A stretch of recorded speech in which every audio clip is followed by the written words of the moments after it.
There's 5 years between the last album and this album. When you're doing this for so long and it's happening as fast as you say it is, you define yourself by what you do for a living. I'm a singer, I'm a performer, I'm a Backstreet Boy. All of a sudden, for 5 years, you weren't recording. So you had to find another way to define yourself. Kevin, define yourself without referring to music. Who are you? Wow. That's good. That's a good one. She got some great questions. She's a pro. Do we all get to answer You this? do. We do? Yeah, I'd really like to know who you are without referring. I'm glad you asked Kevin. I'm a son. Yeah. I'm a husband.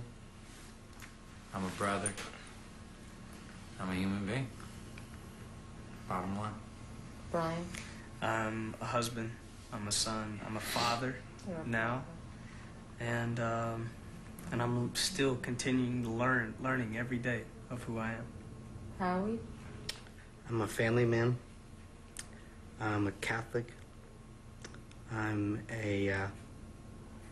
turning into a businessman more and more as time's going on.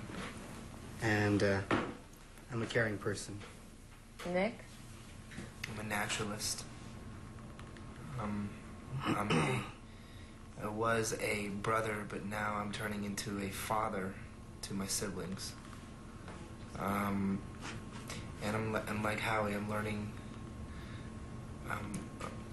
to be a businessman also. And who is not AJ, but who is Alex? I'm a son. I'm an entertainer. Can't say music. No, can't say music. I'm a Doing his comedy act. You're a comedian. You're a joker. Oh, hold on. No, I'm human. I'm vulnerable. And now I have learned that true victory is victory over oneself. I don't care who you are, where you're from, what you did, as long as you love me. Brian, you're married. You have a baby. Yes. Great responsibilities. And you've also come out and said something that I think is very important. As big as the Backstreet Boys have been, 73 or 76 million albums, I'm not sure because I've read different numbers everywhere, sold all over the world, you said that this was merely preparing you for what you're supposed to really be doing. Now, some people would really be amazed. They go, what do you mean? Isn't that what he was supposed to be doing 73 million albums later? But you're very deeply rooted in your Christian upbringing and in Christian music. And you said it's time to give that spotlight to God. Yes, I did. I think that's really nice. Do you think it's going to be an easy time doing that? You think people are going to... No, I don't expect it to be easy.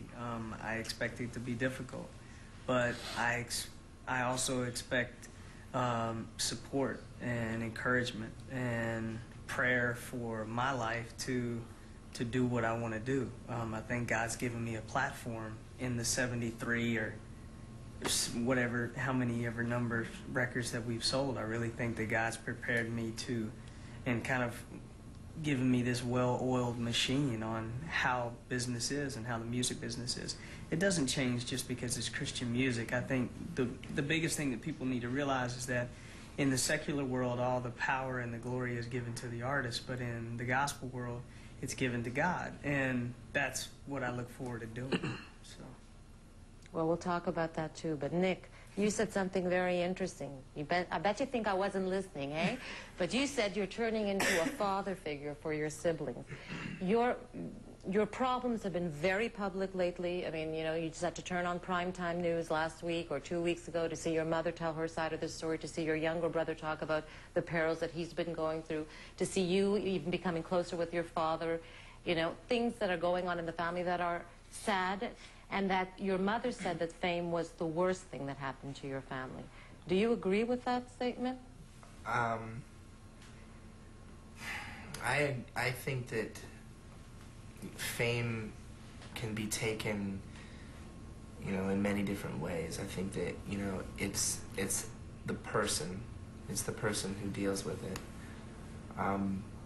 It affects people differently, obviously. And it obviously affected my mom and my dad more than the siblings, more than my brothers and sisters. And when it came to certain things,